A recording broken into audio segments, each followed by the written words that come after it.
A'udzubillahi minasyaitonirrajim. Bismillahirrahmanirrahim. Ila hadratin Nabi Mustafa Rasulillahi sallallahu alaihi wasallam wa alihil kiram wa ashabihil izam syai'un lillah minna lahumul Fatihah. A'udzubillahi minasyaitonirrajim. Bismillah. Alhamdulillahi rabbil alamin. Iyyaka na'budu wa iyyaka nasta'in. Ghairil maghdubi 'alaihim waladdallin. Amin. Bismillahirrahmanirrahim. Alhamdulillahi rabbil alamin. Wassalatu wassalamu ala asyrafil anbiya'i wal mursalin wa ala alihi wa sahbihi ajma'in. Allahumma aftah alaina hikmataka wanshur alaina min khazaini rahmatika ya arhamar rahimin. Walhamdulillahi rabbil alamin. Assalamualaikum warahmatullahi wabarakatuh. Innal hamdalillah asyhadu an la ilaha illallah wa asyhadu anna Muhammadan abduhu wa rasuluh. Allahumma salli ala Sayyidina Muhammad wa ala alihi wa ashabihi wa man da'a bida'watihi ila yaumil qiyamah la raiba fih. Subhanaka la ilma lana illa ma 'allamtana innaka antal alimul hakim. Wala haula wala quwwata illa billahil aliyyil azim. Rabbi shrah li sadri wa yassir li amri wahlul 'uqdatam min lisani yafqahu qawli. Rabbi yassir wa la tu'assir ya karim bi rahmatika ya arhamar rahimin. Radina billahi rabba wa bil islami dina wa bi Muhammadin sallallahu alaihi wasallam nabiyya wa rasul. Amma ba'd. Yang saya kasihi tuan pengurusi masjid kita, Barisan Tahan Kuasa, pengurusan masjid, Tuan Imam, Tuan Bilal, Tuan Siak, tuan-tuan yang hadir bersama pada pagi ini. Oh ni ya. Yang sama-sama pada pagi ini, mudah-mudahan ibadah kita diterima oleh Allah Subhanahu wa taala dan kita diberikan kesihatan, kekuatan untuk terus mengabdikan diri kita kepada Allah Subhanahu wa taala dengan melakukan apa sahaja tindakan yang memberi makna bahawa itu adalah satu bentuk pengabdian seorang hamba kepada Allah Subhanahu wa taala. Pagi ini kita sambung kitab kita. Kitab ni bab 18 ke 23. Bab 18 ke 23 muka surat 544. Tajuk yang ketiga iaitu melarang dalam bab amal ma'ruf nahi mungkar. Sebelum ni kita masuk dengan cara menasihati. Yang ketiga ni melarang. Bismillahirrahmanirrahim. Melarang dan mencegah dengan kekerasan itu dengan nada paksaan, tetapi hendaklah menghindari perkataan yang kasar dan tidak sopan. Melarang ni kadang-kala dianya boleh membawa kepada tersasar daripada tujuan. Daripada kita nak membaiki, akhirnya mungkin boleh membawa kepada keadaan yang lebih buruk. Tapi ada kok pendekatan ni ada. Ya, pendekatan ni ada. Mungkin tengok keadaan seorang ayah kepada anak kadang-kala sesuai pada tahap-tahap umurnya. Ya. Namun dia kata menghindari perkataan yang kasar dan tidak sopan. Hal ini hanya akan dilakukan apabila sikap lemah lembut tidak memberi kesan. Maknanya kalau kita faham di sini, sebelum berlaku melarang dengan kekerasan, kita dah buat dah pendekatan dengan lemah lembut. Nak terus melompat pada kekerasan tu tak boleh lah. Kena ada dulu langkah yang pertama dengan lemah lembut. Tengok dulu sudut mana kita nak masuk. Tambahan pula, apabila mereka yang dicegah itu menunjukkan sikap menentang dan terus melakukan kemungkaran seakan-akan meremehkan dan mempersendakan nasihat dan petunjuk yang diberikan. Sampai tahap begitulah. Bermakna dakwah ini tuan-tuan, dianya telah pun melalui beberapa proses. Samalah macam dalam perkhidmatan awam, kan? Mana boleh kita terus kepada buang, kan? Tentu ada di sana proses-proses yang perlu dilalui, kan? Walaupun dalam pengalaman saya dan mungkin tuan-tuan dalam bab mentadbir ni di sekolah khususnya pernah kita membuang. Saya pernah buang murid, saya pernah buang guru. Nak buat macam mana tuan-tuan, kan? Guru yang saya buang ni dianya guru, orang kata guru sementara ataupun dipanggil tak tetap lagi, DC 41. Dia bukan DG. Setelah kita belai semua, kan, saya pernah pergi ke rumah dia, pujuk, kejut dia mengajar, pukul 11 tak datang. Mana cikgu ni jadual dia ni. Saya pergi rumah dia, kena tidur lagi. Apa cikgu tu? Saya kata, ngantuklah ustaz, melanti bola. Sudah bola Piala Dunia, kan. Tapi setelah berkali-kali dengan kita panggil depan bilik dan sebagainya, sampailah masanya saya biarkan. Bulan ni saya kata saya nak biarkanlah. Dia datang lewat sebanyak 17 kali. Kan? Lepas tu barulah saya panggil, buang dia. Tak bolehlah dia guru macam tu, rosak murid. Cara dan kaedah ini pernah dilakukan oleh Nabi Ibrahim alaihissalam terhadap umatnya dengan ucapannya sebagaimana yang disebut dalam Al-Quran. Ufil lakum walima ta'buduna min dunillah afala ta'qilun. Dia kata, jijik perasaanku terhadap kamu dan apa yang kamu sembah selain Allah. Maka mengapa kamu tidak mahu menggunakan akal fikiran kamu? Jadi ayat tu nampak kasar sikit. Setelah apa? Setelah usaha Nabi Ibrahim, kalau kita baca sejarah dia, ikhtiar dia bersungguh-sungguh. Ada, maknanya sandaran kepada berdakwah secara agak keras itu ada, dilakukan oleh para Nabi. Namun, kalau kita baca lagi, apakah terus kepada cara keras? Tidak, dia melalui proses. Sekali lagi perlu diingatkan bahawa cara ini walaupun perlu dilakukan, hendaklah dijauhi perkataan-perkataan yang kesat dan kotor, caci maki, tidak sopan dan melampaui batas sempadan. Bahasa tetap kawal, jangan keluar. Tuan-tuan, kan? Jangan tergesa-gesa melakukan. Dalam peringkat ini ada dua adab sopan menasihati seseorang. Kalau kita nak guna kekerasan, tengok dua jenis adab yang perlu dijaga. Yang pertama, jangan tergesa-gesa melakukan cara ini. Cara kekerasan jangan terus buat. Kadang-kadang tak perlu pun kita buat. Ya? Kalau nak buat, tengok apa yang telah pun kita buat sebelum ini. Sebelum kita menggunakan cara kekerasan.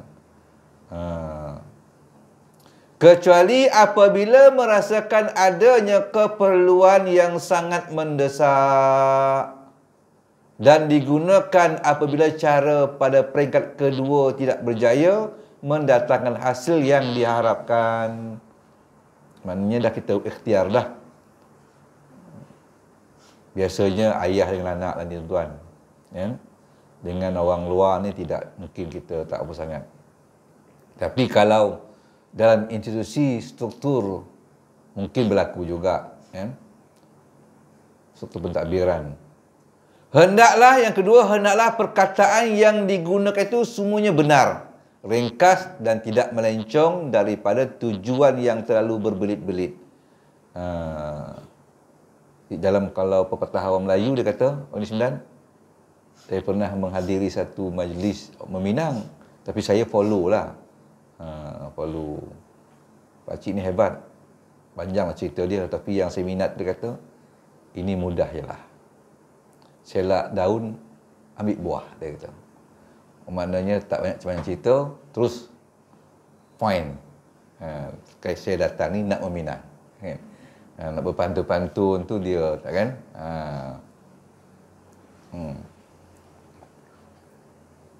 Baik. Kita tengok yang seterusnya, yang tajuk besar lagi, iaitu yang keempat, melarang dengan menggunakan kuasa. Ada juga dakwah kita lakukan dengan cara menggunakan kuasa. Berdasarkan kepada hadis Nabi SAW, man ra'a minkum mungkaran. Barang siapa melihat sesuatu kemungkaran, kan? Fayuwayyiruhu biyadi. Hendaklah dia mencegahnya dengan tangannya. Jadi tangan di sini melambangkan ataupun memberi definisi tentang kuasa. Jadi ada dalam kitab ni dia kata melarang dengan menggunakan kuasa. Cara ini hendaklah dilakukan sebagai usaha yang terakhir. Kalau kita baca dalam fiqh Imam Syafi'i, kita akan jumpa satu bab, iaitu dalam bab mencegah ataupun mencegah seseorang yang tidak melaksanakan sembahyang. Kan? Mencegah seseorang yang tidak melaksanakan sembahyang. Setelah proses lemah lembut tadi, nasihat semua dan laku, ada satu proses itu dia menggunakan kuasa, boleh dibawa ke mahkamah. Tapi tak pernah berlaku di negara kita. Dalam mazhab Syafi'i masih ada. Ya, boleh dibawa ke mahkamah. Setelah proses-proses berlalu, satu sampai peringkat boleh dibawa dia ke mahkamah dan dibicarakan dalam mahkamah kerana kesalahan tidak sembahyang. Bila sabit kesalahan itu, maka dia boleh dihukum. Dan hukuman itu pun ada dia punya peringkat-peringkat dia. Dalam kitab itu dia kata, hendaklah dihukum dengan memenjarakannya dengan didikan. Penjara dengan didikan. Maksud penjara dengan didikan itu, kita boleh tahan dia dalam lokap ataupun tempat yang ni, dan didatangkan seseorang, ustaz lah mungkin lah agaknya, kaunselor ke, untuk memenuhi kehendak didikan tadi, iaitu membimbing dia, mengajar dia tentang sembahyang. Berapa lama terpulang kepada mahkamah lah. Tengoklah mungkin 6 bulan kan. Dah diajar, duduk penjara tu, diajar dia, bukan nak dirotan dia, tidak. Tapi didatangkan seorang guru untuk membimbing dia supaya dia sembahyang. Kalau dia dah mahir sembahyang, kita tengok perangai dia tak nak sembahyang. Tapi kalau tengok bacaan dia cantik. Kan? Niatnya wah bagus, dia faham. Rukunnya dia tahu. Tapi kita nampak, dia ni bukan tak tahu sembahyang ni. Perangai je. Mungkin kita akan bawa, bukan ustaz lah kot. Bawa lah makna pakar motivasi. Yang akan berjadual. Sehingga dia bermotivasi untuk sembahyang. Selesai, lepaslah dia. Lepaskan dia, dipantau dan dilihat, tengok-tengok tak juga sembahyang, boleh dibawa sekali lagi ke mahkamah, sehingga boleh peringkatnya ianya dihukum rotan, dibicarakan dan hukum rotan. Dan saya baca kitab tu dia kata rotan itu hendak terpulanglah kepada hakim. Katalah di rotan sebanyak 2 round. 2 round bukan bermakna 2 kali. 2 round bermakna round pertama di rotan, sehingga terbitnya darah, mengalir darahnya, di rotan lagi, sehinggalah darah yang mengalir ke betis, di rotan lagi. Apabila darah yang pertama kena tanah, maka sempurnalah 1 round. Agaknya berapa rotan tu, kalau 10 kali tu, baru sampai darah ke bumi, itulah dia round pertama. Bawa ke hospital, dirawat dia apa, masuk pula round kedua. Lepas tu, dah selesai round kedua, dia rawat-rawat elok sihat dan lepaskan dia. Tengok sembahyang tak? Tak juga dia sembahyang. Memang dogil lah ni kan. Tak sembahyang. Boleh dibawa lagi ke mahkamah. Dibawa ke mahkamah dan dibicarakan sabit kesalahan, maka bolehlah ia dihukum pancung. Ada dalam SPM kita. Maknanya siapa kata tak ada hukum sembahyang, ada. Cuma bab pelaksanaan tidak berlaku. Boleh dihukum pancung. Kesalahan tidak sembahyang menggunakan kuasa. Boleh sampai peringkat itu. Cara ini hendaklah dilakukan sebagai usaha yang terakhir. Misalnya dengan menggunakan tangan seperti membuang dan menuangkan arak. Ambil arak itu buang. Kan? Merosakkan alat yang digunakan untuk melakukan kemungkaran. Memancing sampai dia tak sembahyang. Nak kita kata kan. Boleh kita tahan juang dia. Tapi setelah melalui proses-proses yang munasabah sebelum itu. Sebutkan. Saya pernah tuan. Saya pernah rosakkan handset anak saya. Sebab anak saya ni, selagi you tak SPM, lagi tu you tak berhak pegang handset. Tapi dia ni rajin kan. Tak macam mana dia dapat cari duit. Entah duit yang terbagi tu dia simpannya sikit-sikit ke. Entah kot dia pergi urut budak, basuh baju budak, lepas tu minta duit ke, wallahualam, dapat dia beli handset. Dia kata duit ni mana handset ni bang? Tapi setelah kita melalui proses-proses yang dimiliki oleh alat yang dimiliki oleh mereka yang melakukan kemungkaran itu, boleh terosakkan alat dia dengan melihat kemunasabahan yang sesuai. Kalau kita dah tengok caranya, tak ada cara lain. Kalau kita rosakkan alat ni, mungkin kan? Tapi kadang-kadang bila terosakkan, mungkin kesannya lebih besar itu lagi, pun kena tengok jugalah. Kan? Tengok juga. Kalau lebih besar itu lagi, kerosakan yang dia buat, jangan. Perlu pendekatan lain lah. Bagi rakyat biasa, mereka hanyalah berhak untuk menolak atau sekuat-kuatnya ialah dengan menggunakan tangan.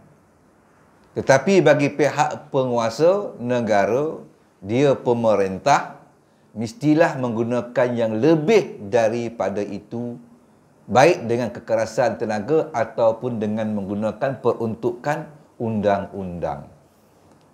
Peruntukan undang-undang. Tapi ini disebut tadi, tuan-tuan, dia kata pendekatan yang terakhir. Misalnya menutup kilang, membuat atau memproses arak. Ini besar cabaran dia ni. Bukan kita punya bidang tu. Itu bidang mereka yang ada kuasa. Tapi ada bidang kita, iaitu 7-Eleven yang menjual arak. Ada bidang kita. Dan bidang itu boleh dimainkan oleh masjid. Saya masa jadi YDP ISMA dulu, banyak kali kita buat surat hantar kepada Majlis Daerah Seremban memberi maklum bahawa 7-Eleven ini lokasinya duduk di kawasan majoriti orang Islam dan dia jual arak. Maka ada peruntukan kita boleh membantah. Dan saya waktu itu sebagai YDP, kita bantah. Kita bantah dia. Dan alhamdulillah, oleh kerana bantahan kita itu selari dengan penubuhan 7-Eleven itu dan juga peruntuk yang ada dalam undang-undang, dia layanlah. Tengok dah tak ada lagi dah. Kan? Tengok dah tak ada lagi dah. Tapi kalau sekiranya 7-Eleven itu duduk di lokasi yang majoritinya bukan Islam, tak boleh. Peruntukan ada pula kebebasan dia. Itulah tuan-tuan ya. Tapi kita tengoklah. Bagi saya cara rembau ni majoriti kita lah. Jadi kita berhak buat bantahan. Dan saya memang pernah buat 4-5 kali kepada beberapa tempat yang saya dapati dianya tengok jumpa masjid surau. Itu surau. yang berdekatan dengan saya itu surau, jumpa datang ke surau. Tanya tamu-tamu ni, majoriti haji lah. Majoriti Ustaz. Dapat maklumat tu kita pula. Ha?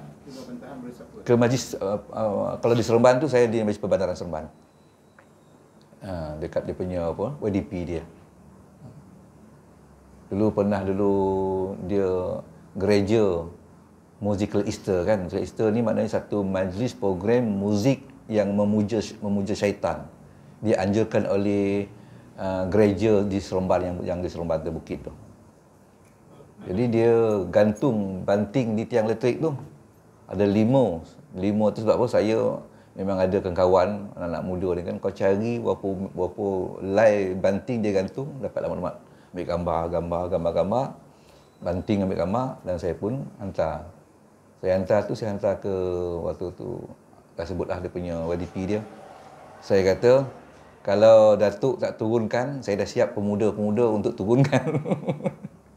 Dia kata, saya nak tengok 3 hari lepas turun. Jadi maknanya kita sebagai rakyat ada peruntukan, jadi kita itu mungkinlah pendekatan jugalah, salah satu pendekatan tuan-tuan, salah satu pendekatan dakwah juga, kan? Tapi selari dengan peruntukan yang ada. Jadi bila kita bertindak di atas peruntukan yang ada itu, dia kuat. Sebab itu saya kata, Datuk, saya bagi tempoh 3 hari je. Wah, saya pula berpuasa. Lepas 3 hari, kalau Datuk tak arahkan menurunkannya, saya dah siapkan pemuda-pemuda, anak-anak muda, turunkan. Dia tengok, kalau anak muda turun tadi, lain hari ni, dia kata agak. Dia fikirlah, betul lah. Hari ni saya hantar, besok pagi dah tak ada lagi dah. Turun dah semua, yang 5 banner tu pun dah tak ada lagi dah. Dan banting yang digantung banyak di Seremban tu pun dah tak ada lagi lah.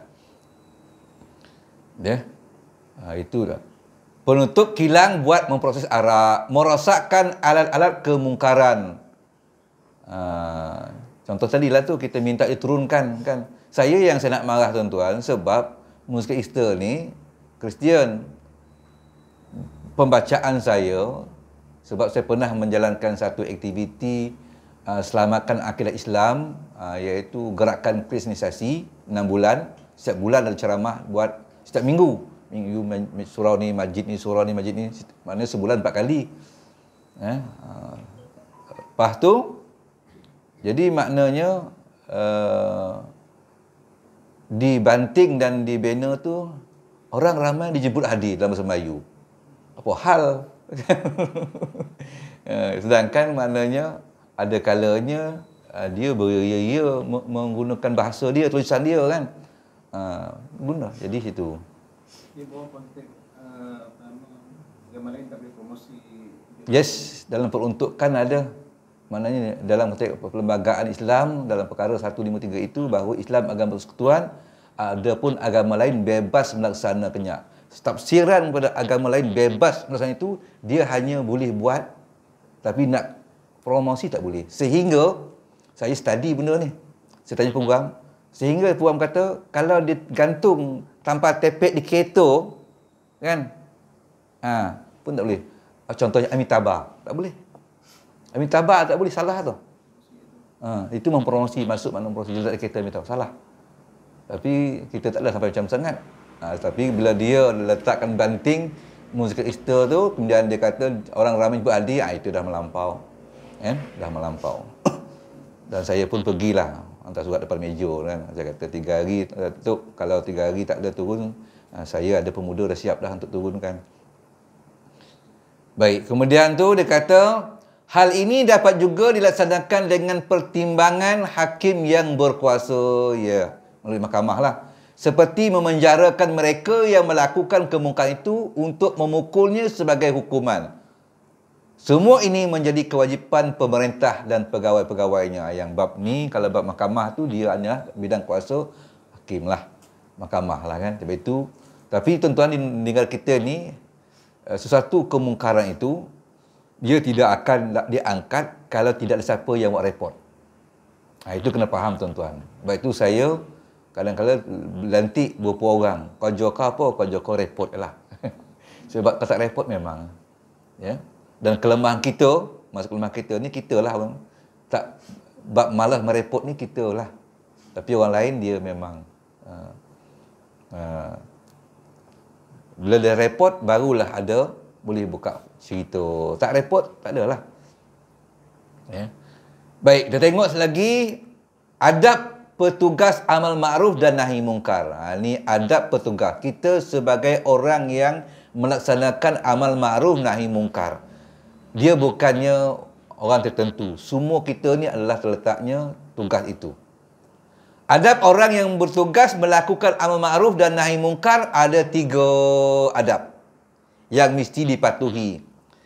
3 sifat ini wajib dimiliki. Iaitu dia mesti berilmu, dia mesti warak dan mesti berakhlak mulia. Baik. Berilmu kita tengok.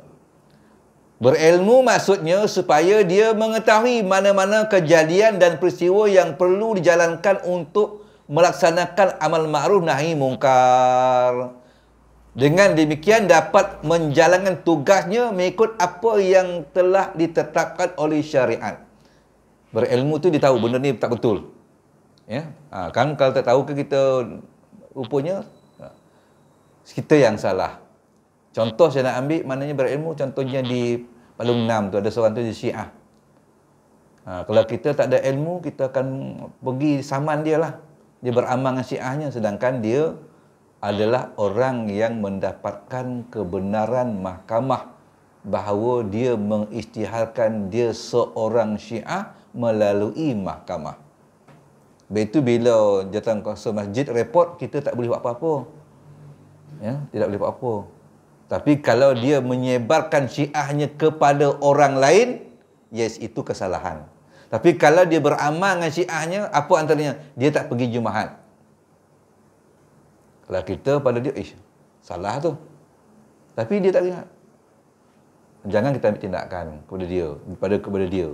Tapi kalau dia kata, tak pergi Jumaat dah, dia kata, itu kan, itu salah lah. Tapi kalau dia tak pergi, tak boleh. Sebab dalam Syiah tidak wajib semayang Jumaat. Baik. Ambil maklumat jugalah, takut tersalah kan. Sama juga dengan 7-Eleven tu.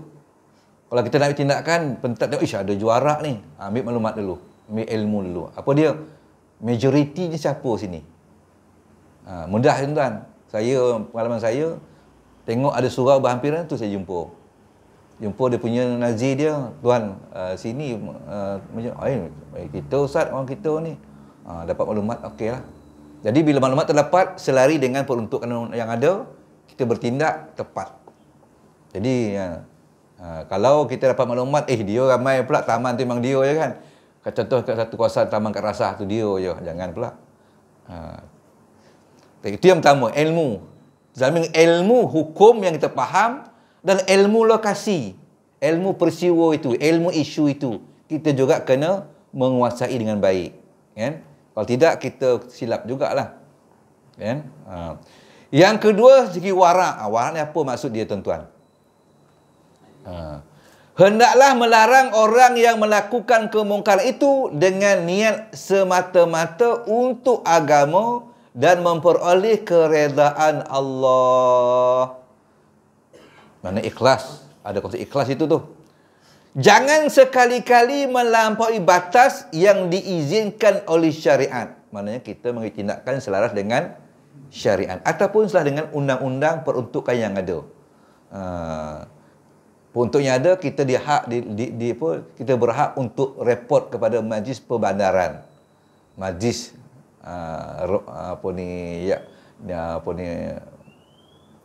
daerah, kan?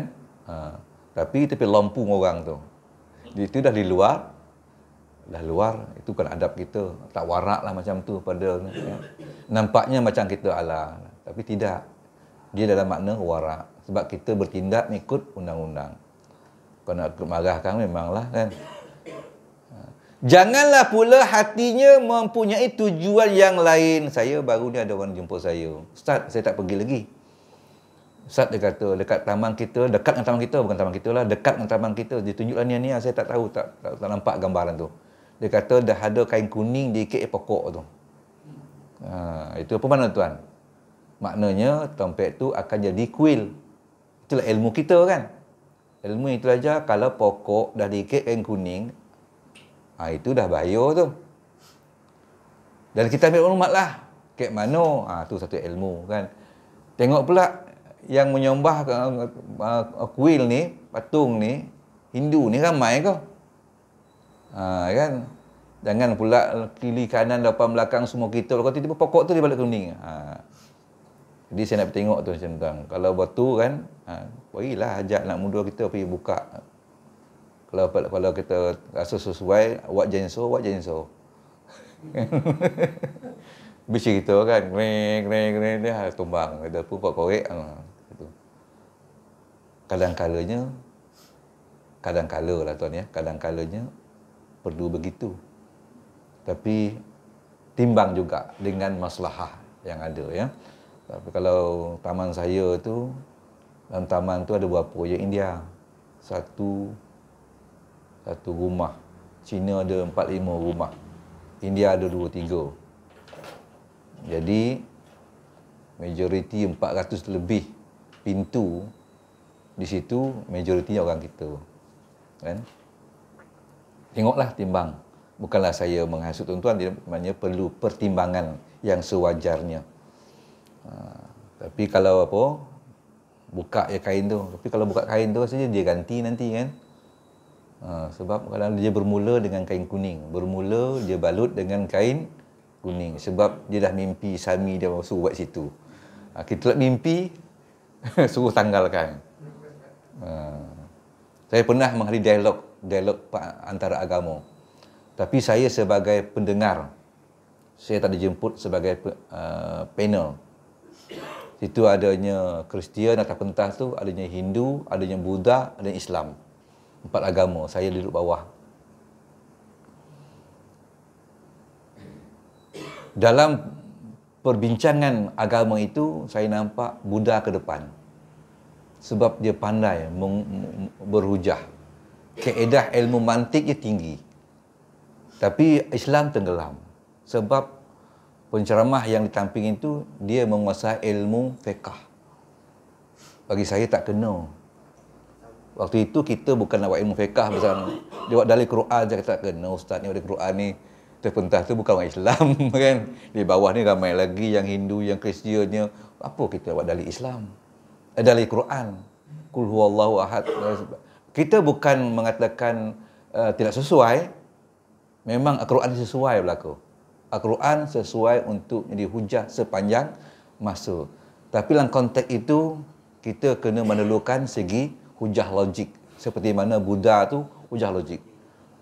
Tepuk tangan dewan tu kan. Saya rasa, ya Allah, kenapa lah? Macam tu lah kita.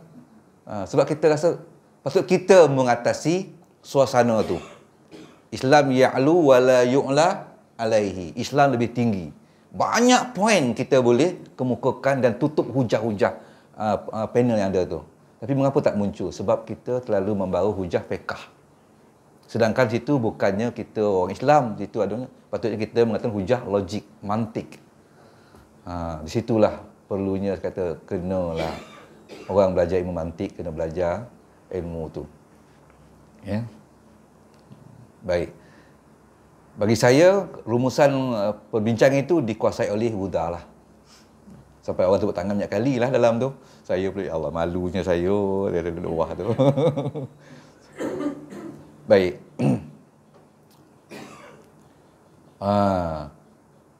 Janganlah pula hatinya mempunyai tujuan yang lain selain segala yang dilakukan dengan ikhlas. Maknanya, warak sini, dia meletakkan ikhlas. Buat benda tu dengan ikhlas, itu warak. Oleh sebab itu, hendaklah dia menggunakan kata-kata yang dapat diterima dan mudah dipahami, cukup manis didengari. Maknanya bahasanya lunak, ud'u ila sabili rabbika bil hikmah wal mau'izatul hasanah, dan juga dengan mau'izah yang baik. Jadi bukan senang di pendakwah ni, yang warak. Pendakwah yang warak bukan senang, berilmu warak. Kemudian yang ketiga, iaitu belum lagi. Semua itu berkait rapat dengan keadaan dan suasana yang mesti diketahui bahawa orang fasik itu akan mempersendakan, mentertawakan, akan meremehkan apabila ada petugas amar ma'ruf mengajaknya kepada kebaikan atau mencegah daripada kemungkaran. Sebab orang yang bermaksiat ni tuan, jangan main-main. Kadang-kadang bila ditegur tu betul, bukan tak betul apa yang ditegur. Tetapi dia lawan kita balik kerana pendekatan. Cara kita. Benda tegur tu betul. Menegur dia kerana buat salah tu betul. Tapi cara kita salah menyebabkan dia akan melenting balik. Di sinilah. Kan? Di sinilah perkara yang... Saya tadi cerita tuan ni yang saya pernah buang guru tu. Sampai hari ni, dia hormat saya. Hormat saya sebab bila saya try and error. Jumpa dia, saya macam buat tak nampak. Dia nampak saya, datang dia. Assalamualaikum Ustaz, kata. Ada apa ni? Dia kata saja ni. Nampak Ustaz tadi. Baru dia nampak saya, dia datang. Kalau nampak saya, dia datang. Sedangkan dia tu pernah saya buang. Bermakna dia hormatlah. Proses. Lepas tu, abang dia pun jumpa saya. Ustaz, terima kasih banyak Ustaz. Dia kata. Saya kata, kenapa pula saya buang adik? Kenapa terima kasih? Dia kata, yalah.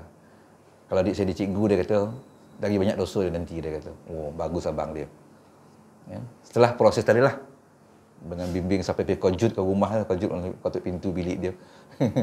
Kek selimut dia. Cikgu tak datang sekolah ke? Berakhlak baik. Ini dia.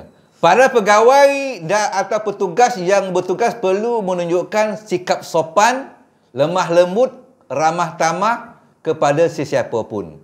Terutama orang yang hendak diinsafkan kesalahannya. Hal inilah merupakan perkara yang pokok dan asas kepada mencegah kemungkaran. Kadang-kala dia terima kita, teguran kita kerana akhlak kita. Cakap kita, dia boleh terima. Tapi kalau kita kata, kan, kita masuk itu, kita tembak dia, macam-macam. Jangan main. Kadang-kala dia pun lawan juga. Hanya dengan ilmu pengetahuan yang banyak serta sifat warak, ilmu pengetahuan, sifat warak, rasanya belum cukup memadai. Apabila seseorang yang melakukan kemungkaran itu bersikap lemah lembut atau keras kepala. Kemarahan itu apabila telah meluap-luap, maka untuk menahannya adalah dengan ilmu dan kewarakan adalah tidak mencukupi. Maknanya kalau kita ada ilmu sebab warak saya tak cukup. Kita kena berakhlak. Akhlak kita dengan dia waktu menegur. Kan? Kemarahan dapat dipadamkan dengan adanya akhlak. Kan? Kemarahan dapat dipadamkan dengan adanya akhlak dan budi yang baik. Perasaan yang lemah lembut dan melenyapkan sama sekali perasaan dendam atau perasaan benci. Jadi akhlak terpenting tuan-tuan. Maknanya tiga benda ni, berilmu, warak dan juga berakhlak. Tiga benda ni ramuan yang perlu ada kepada seorang pendakwah. Dan insya-Allah berkesan. Maka dia kata apabila ketiga sifat itu dapat dipenuhi keseluruhannya, ilmu memang betul, betul, segi maklumat tepat, kan?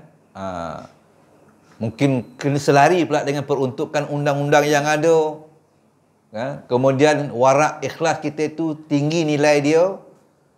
Sebab kadang bisa tak bisa dakwah kita itu sangat juga bergantung kepada ikhlas. Kan? Dan ditambah lagi dengan akhlak yang mulia. Tiga ni melengkapkan. Maka sempurnalah tugas yang dilaksanakan. Penerangannya akan termasuk dalam amalan-amalan dan ibadah yang amat disenangi oleh Allah Subhanahu wa taala.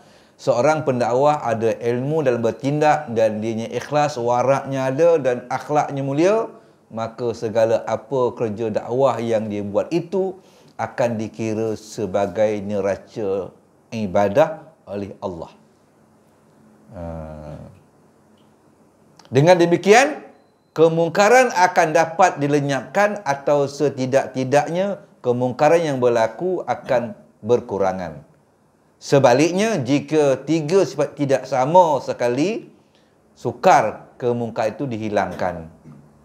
Kalau 3 ni tak ada, sukarlah. Jadi maknanya keberkesanan dakwah itu sangat bergantung kepada 3 perkara yang perlu kita hayati bagi seorang yang bekerja dalam bidang dakwah. Bagi saya, dakwah ni bukan semestinya mengajak orang ke masjid.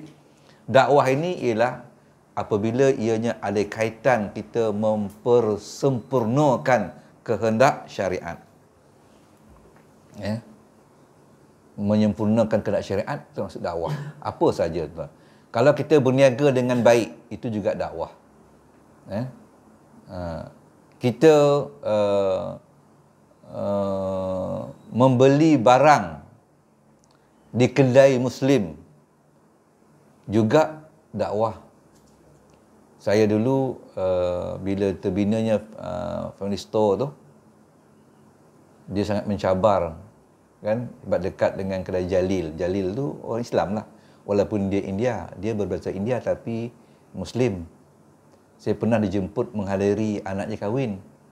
Saya pergi, saya tengok nenek dia pakai sari. Saya tanyalah, Encik Jalil tu, dia kata, Tuan Haji, mak Islam dia kata. Tapi dia faham maksud tanya tu, tapi itulah pakaian dia. Kasari dia. Memang dia Muslim. Dia kuat lagi watak India dia, tapi Muslim. Jadi waktu dibangunkan, belum lagi buka, tapi dah ada lah, maknanya family store akan dibuka di sini. Saya dah pergi kata lah. Ingat di sini pun saya pernah sebut. Supaya maknanya membeli barang Muslim itu keutamaan.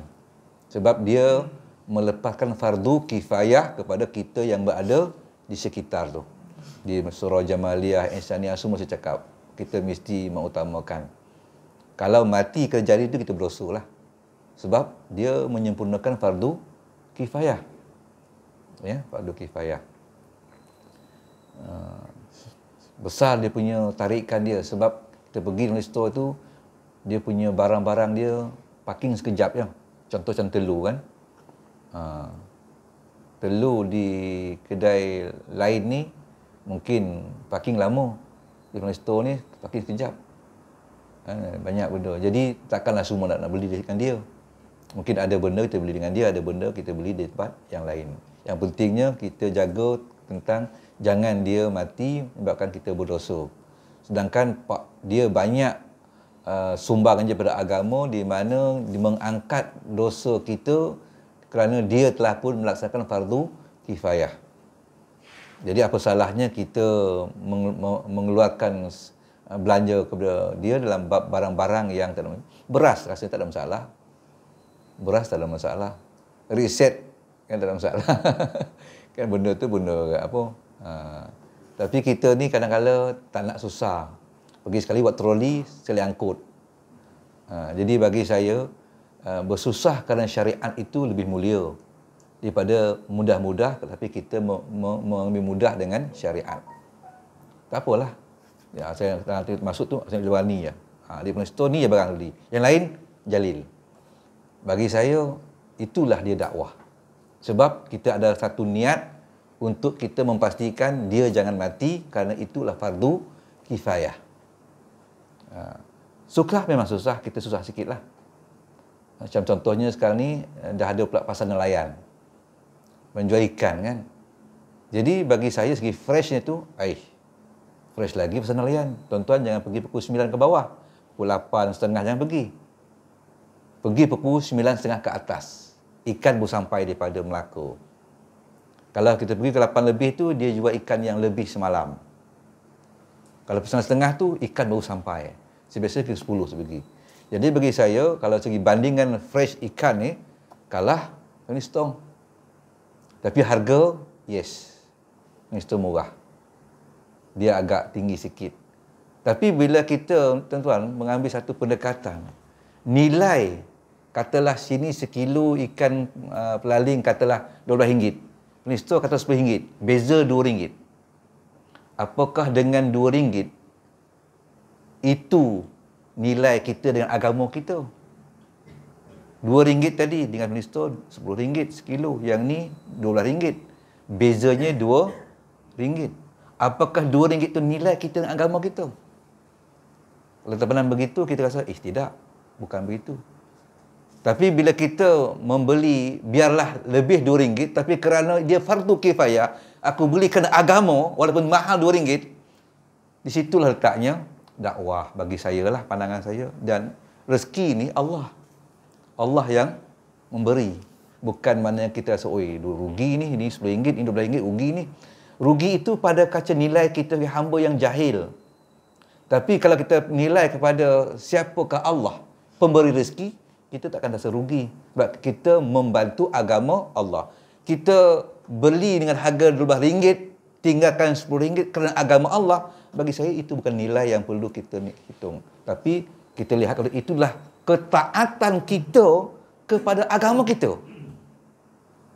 Ketaatan kita pada agama kita. Dengan RM2 itu tidak ada beza. Dan kita takkan miskin apabila kita sentiasa mengutamakan agama Allah Subhanahu Wa Taala. Baik tuan, tapi senang sebab kita pergi tu, situlah beli barang ni, dah kelanjur masuk kan, penuh troli, senang. Celiarung selesai. Memang begitulah kalau kita baca tuan-tuan, kenapa kedai besar-besar ni dia buat macam, sebab dia nak, itu antara daya tarikan. Dia, orang datang tu semua benda ada. Datang semua benda ada. Jadi situlah kita akan kalah. Dia buat yang grand-grand tu, yang mega-mega kan. Kalau kita pergi, saya pernah di Mesir tu, dia kata satu mall terbesar di Afrika, di Mesir. Saya boleh Mesir tuan, berseminggu. Lepas Turki itu, ada kerja di Turki, sambung pula ke Mesir. Mesir ni berjalan je lah. Turki itu tak lama, 5 bulan sampai 10 bulan tu, dia panggil apa, muntada. Muntada ni apa dalam bahasa Melayu dia? Muktamar. Muntada Alam Islami. Maknanya muktamar negara-negara Islam, gerakan-gerakan Islam sedunia. Saya hadir di Turki 5 bulan sampai 10 bulan. Lama jugalah kan. Nasi tak ada pula tu. Allahu Akbar. Tapi nasib baik pengalaman lama ada roti kan. Hari-hari roti. Duduk hotel kaya. Saya kata hotel kaya lah. Tapi nasi tak ada. Hotel kaya tu Turki kan. Hari-hari sampai pagi, 5 hari tu, itulah menu dia. Cuma kita pilih nak roti ni ke roti ni. Roti dia ada 10, ada 11 roti. Roti. Pilih lah. Lepas tu pergilah bagian sayur. Macam-macam sayur. Ada kan. Jadi saya kata, ini dia kata, dah 4 hari dia nak makan ni. 4 hari ni kata tak apalah kita makan. Ya, lepas tu saya balik 16 habis, 17 terbang ke Mesir, 23 balik ke Malaysia. Jadi di Mesir okeylah, Mesir ni dah ada nasi. Kan? Alhamdulillah lah. Jadi kehadiran situ tuan-tuan, memang orang kata gerakan Islam ni semua negara ada. Cuma saya berpandangan dan saya pergi pandang jawab itu, saya kata kita ni dalam banyak seminar, persidangan yang kita buat, kita banyak memanggil orang bijak pandai dalam dakwah. Bagus. Tetapi saya kata kita dah sebenarnya yang ketujuh, as-sabi', lis-sabi'. Maknanya yang ketujuh dah, maknanya dah 7 kali. Walaupun dia buat 2 tahun sekali, bermakna dah 7 kali. Tetapi kita masih membincang tentang maknanya idea, falsafah. Idea dan falsafah. Kita tak masuk kepada strategi pelaksanaan. Jadi kalau kita dah 7 kali masih membincangkan idea dan falsafah, kita dah terlambat. Kan? Sebab orang lain dia telah mula masuk kepada strategi dan perancangan. Wallahu alam. Ya, tapi dia lagi ke depan sebab dia adanya khubara ya. Baik, kita tengok sikit akhlak tadi tuan-tuan. Sebelum kita tutup pengajian kita. Okey, sikit lagi. Pernah terjadi Khalifah Ma'mun dinasihatkan oleh seseorang dengan menggunakan perkataan yang keras dan kasar. Khalifah itu dengan tenang berkata, "Berlembutlah wahai kawan. Sebenarnya Allah Subhanahu Wa Taala sudah mengutus orang yang lebih baik daripadamu kepada orang yang lebih buruk kelakuannya, daripada aku. Dan dia menyuruhnya dengan lemah lembut. Maknanya makmum ni bagus. Kan? Bila orang berkasar dengan dia, cakap baiklah. Ada orang diutuskan kepada orang yang lebih buruk dari aku lagi, dia boleh berlemah lembut. Itu Rasulullah. Dalam bersikap lemah lembut ini ada kan disebut dalam surah Taha ayat 44, faqula lahu qawlan layyinan la'allahu yatazakkaru aw yakhsha. Kemudian hendaklah kamu berkata kepadanya dengan kata-kata yang lemah lembut, semoga ia beringat atau takut. Maknanya bila berlemah lembut itu akan muncul satu dia hormat kita dan akhirnya menerima teguran kita, sebab di situ ada ungkapan kita itu ada roh lemah lembut, itu ada roh menyentuh hati dia dan akhirnya dia akan takut kepada Allah Subhanahu wa taala. Oleh sebab itu, sebaik-baiknya semua para petugas ataupun pendakwah amal ma'ruf nahi mungkar, dia tuan-tuan, amal ma'ruf nahi mungkar dia kena serentak. Tidak ada maknanya amal ma'ruf saja nahi mungkar, tak ada, tak, dia serentak. Dibincang oleh ulama-ulama, sama ada ulama dakwah ataupun ulama hadis ataupun tasawuf ataupun ulama tafsir. Amal ma'ruf nahi mungkar dianya adalah satu jamban ala janbin. Dianya berjalan seiring. Jadi kalau kita dalam bab masalah dakwah, kita kena buat benda baik pun kena buat, mencegah pun kena buat. Tidak berlaku maknanya mencegah saja tapi benda baik tak buat. Ataupun buat benda baik saja, mencegah tidak boleh juga. Ya? Dua-dua kena buat. Mencegah kena buat dan buat baik pun kena buat. Dan mengikut jejak yang sudah dilakukan oleh para nabi dan para Rasulullah sallallahu alaihi wasallam, semua mereka ini adalah dipanggil petugas-petugas dakwah dan mereka melaksanakan amal ma'ruf nahi mungkar. Begitu amal ma'ruf nahi mungkar bukan sunat. Amal ma'ruf nahi mungkar bukan sunat. Menyuruh buat baik, mencegah kemungkaran bukan perkara sunat. Ada masa kita buat, ada masa tak payahlah. Bukan. Dia perkara wajib. Namun wajibnya, dia akan lihat kepada bidang kuasa kekuatan seseorang itu. Kalau kita, saya pernah tengok dulu, ayah saya pernah dilantik sebagai imam. Saya tengok watikah dia tu. Saya baca. Anda tugas tu imam. Berat juga tuan-tuan. Ya? Satu, dua saya tengok. Betul ada satu kertas yang saya dapat. Saya tengok, masa tu saya dah belum lagi azhar tapi dah senawi dah. Fahamlah baca tu. Berat rupanya tugas imam ni. Ya. Jadi bermakna itu antara tugas dakwah. Dan bukan imam saja. Nahi mungkar ni semua orang. Terutamanya kita sebagai seorang ayah dan sebagai seorang suami. Dan yang paling wajib ialah di bawah bidang kuasa kita. Lepas itu kita tuan-tuan tengoklah, terutama anak bujang kita, anak dara kita, tengok kan, itu dalam lingkungan kita sebenarnya. Lepas itu pernah disabdakan oleh Nabi SAW, matanya saya tak hafal tapi mafhumnya saya ingat, barang siapa yang memiliki 2 orang anak gadis ataupun lebih, 2 atau lebih, dan dia menjaga dengan baik, baik itu mestinya menepati kehendak-kehendak syariat, baginya syurga. Baginya syurga. Di sini kita baca bahawasanya menjaga anak gadis bukan senang. Banyak benda yang kita kena jaga. Yang pertama, yang kedua dia panjang dengan kita. Dia panjang dengan kita. Selagi mana tak ada orang ambil alih tugas kita, kitalah yang tanggung. Kalau umurnya 26 tahun, belum ada orang lagi mengambil dia sebagai isteri, maka tanggungjawab itu masih lagi di pundak kita. Dan lagi besar dia, lagilah banyak kita kena jaga. Masa kecil senang ya, sekolah kebangsaan senang ya, kita jaga dia. Dek, ni duit ni kau belikan di kantin. Kalau kantin okey lah kan, nasi lemak, mi goreng. Tapi kadang anak kita ni dia pandai pula tu, di luar tu ada orang berniaga, luar sekolah tu berniaga kan. Kau tengok halal boleh beli dik. Kalau tak ada halal jangan beli.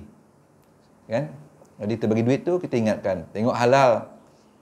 Supaya masuk itu satu benda yang halal. Sekurang-kurangnya ada ikhtiar kita, tanda halal JAKIM itu sebagai garis panduan yang paling minima.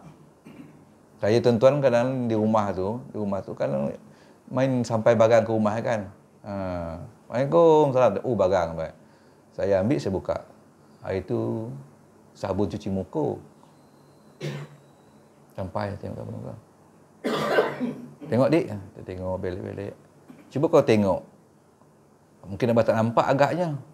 Di mana halalnya? Mana ada, saya dah tengok dah. Dia cari pun takkan jumpa. Sebab kita tengok, saya belik-belik. Mana halal benda ni? Kau nak sabun ke muka kau, biar cantik kan, licin. Tapi halal tak ada dalam kotak ni. Tengok kan. Lepas tu pula, barang tu made in China. Lagi dia menambahkan beratnya ragu saya. Kan? Tengok made in China. Kotak tu pula tulisan Cina. Lepas tu tulisan putih. Tulisan Melayu tak ada. Satu lagi banyak benda lah membimbangkan kita. Tulisan Cina, putih, made in China, tanda halal tak ada. Saya kata, dik, ni barang ni abang tak pernah pakai ya, abang buang ya. Buanglah tu sampah. Itu antara tugas kita juga. Kan? Tugas kita juga. Sebab halal itu, memastikan halal adalah tuntutan. Tuntutan. Bukan maknanya maqasid dia ialah cantik, muka bersih. Ya, betul. Cantik dah tu. Cara tak kena. Kan? Kalau dalam kitab fiqh disebut tu kan. Disebut fiqh. Matlamat tidak menghalalkan cara. Matlamat tidak menghalalkan cara. Matlamat nak merawat muka. Tapi cara tak kena. Tak boleh lah. Itu antara peranan kita juga sebagai sang ayah. Kan? Wallahualam. Dan mungkin tuan-tuan lebih banyak pengalaman lagi. Tapi sama-sama kita meletakkan bahawasanya amal ma'ruf nahi mungkar ini kadang-kadang jangan kita lihat orang lain, lihat diri kita yang ada pundak wajibnya pada kita dalam melaksanakan di bawah tanggungjawab kita. Sebab itu saya baca hadis itu, dia kata bila kita dikurniakan 2 orang anak perempuan, anak gadis, 2 orang atau lebih bermakna cabarnya besar.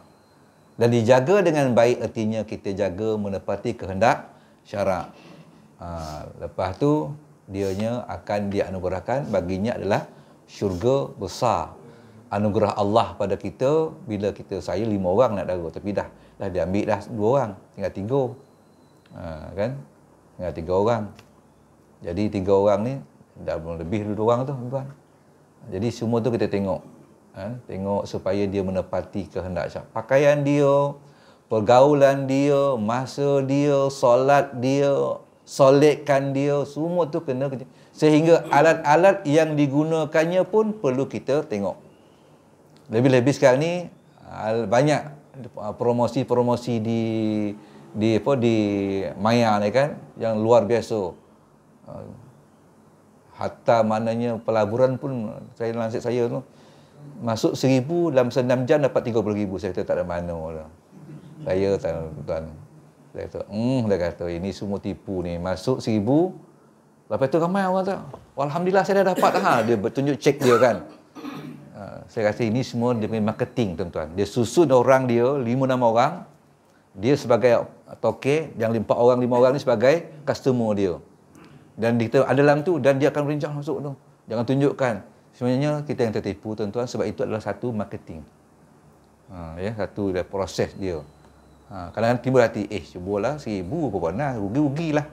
Sebenarnya dia bukanlah 1000, tuan. Masalahnya kita dah terperangkap dalam proses dia mempengaruhi kita.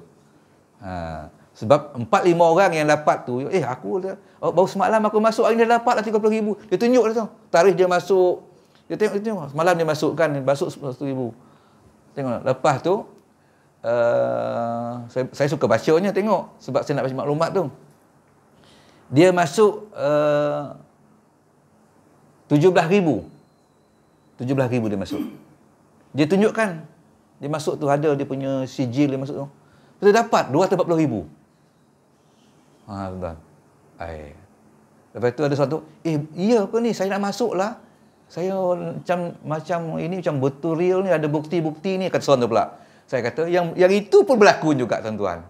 Kan? Jadi kita pun, masuk, tak apalah 1,000, bukan apa sangat, rugi-rugilah. Mana tahu ke untung. Ayat yang ujung tu yang mahal tu. Mana tahu ke untung. Sebenarnya kita telah pun terperangkap. Kan? Tak ada tuan-tuan. Bagi saya, kita tengok rezeki kena halal. Melaburlah tempat yang pasti ada di sana. Memang untung tak ada banyak, tuan. Saya pernah menghadiri satu, ada promosi saya. Dia kawan saya, baik tuan-tuan. Dia kawan saya, dia seorang datuk. Baik. Dia jumpa saya, pejabat. Datanglah dia ni, dia berniaga. Saya pergilah pejabat dia. Pejabat dia. Malam tu, ramai tuan-tuan. Ramai ni pula, ramai saya kenal. Saya duduk tengok. Dia ni. Dia ni. Tengok tuan-tuan. Screen tu. Situ ada kaunter. Belakang ada kaunter. Satu tingkat 2 tak 3 gitulah. Ada kaunter. Maknanya seorang kawan saya ni saya kenal. Dia tengok menu je. Jangan ajak dia borak, dia tak nak borak tu. Sebab dia dah terfokus di skrin tu. Dia pergi kaunter. Dia jual. Saya kata, "Ente jual apa sih?" Dia kata dia jual. Malam ni saja dia kata saya dapat 1,700 lebih. Something malam tu. Wah. Lepas tu ada seorang lagi saya tengok, saya tengok boleh jual. Malam tu dapat RM700. Wah, dah ada orang lah ni. Yang ni dapat 1,000 lebih, yang ni dapat 700. Kan? Tapi saya daripada awal datang tu, aku datang apa pun ribut ke topan ke apa ke, aku tak. Kita dah gigit lah tu. Kita dah pasang lah minum. Alhamdulillah tuan-tuan, saya tak semengaruh. Walaupun depan mata saya. Lepas tu, bos panggil, mengerti dengan saya lah.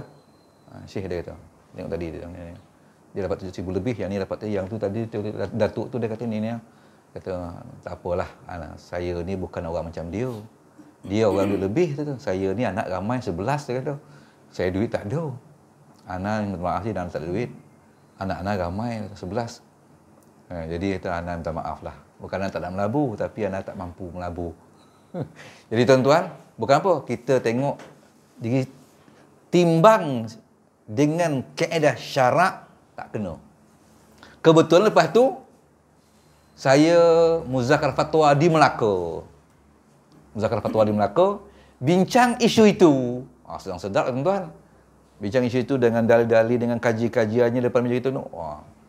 Dan panggil pula pakar syariat yang ekonomi ni, pakai dia bentangkan ni. Maka clear lagi lah saya bahawasanya dia tidak syar'i. Jadi saya kata, ya Allah, nasib baik aku tak masuk. Jadi apa itu Allah Alam tuan. Jadi mudah-mudahan insya-Allah perkara yang dakwah ini dia je bukan benda sunat, tapi dia benda yang wajib. Tapi wajib berdasarkan kemampuan lah. Ya, berdasarkan kemampuan. Kalau kita mampu tak buat, dosa tuan-tuan. Tapi kalau kita tak buat sebab tak mampu, kita terlepas. Ya, itulah dia bentuk wajib dia. Tapi kalau anak-anak ada kewajipan yang memang tak buat, kan? Jadi mudah-mudahan insya-Allah Allah beri kita kekuatan untuk kita menjaga hak-hak agama kita.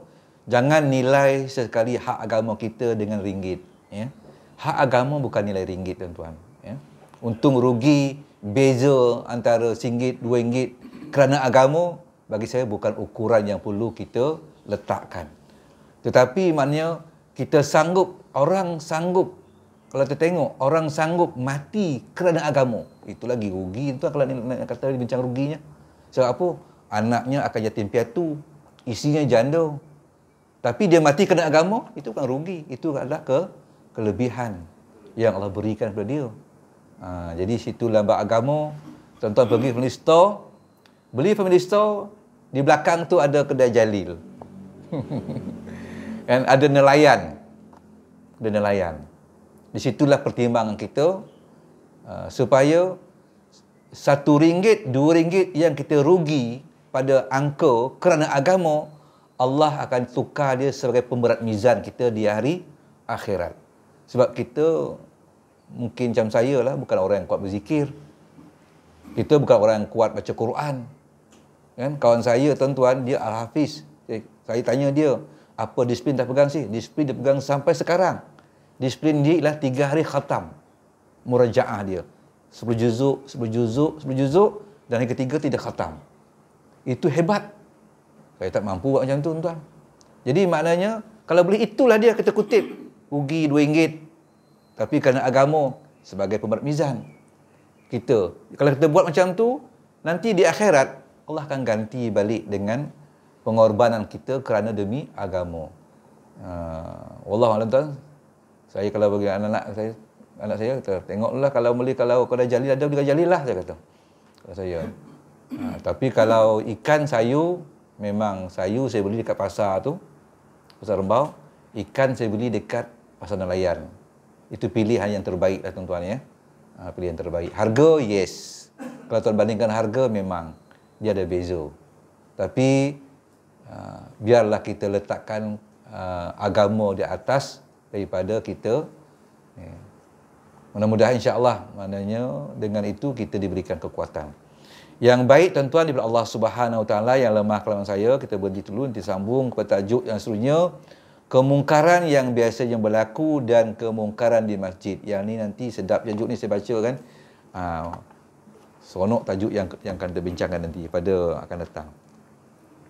Bismillahirrahmanirrahim. Alhamdulillahirabbil alamin. Wassalatu wassalamu ala asyrafil anbiya'i wal mursalin wa ala alihi wa sahbihi ajma'in. Allahumma zidna ilman nafi'an wa qalban khashi'an wa ibadatan mutaqabbalan bi rahmatika ya arhamar rahimin walhamdulillahi rabbil alamin.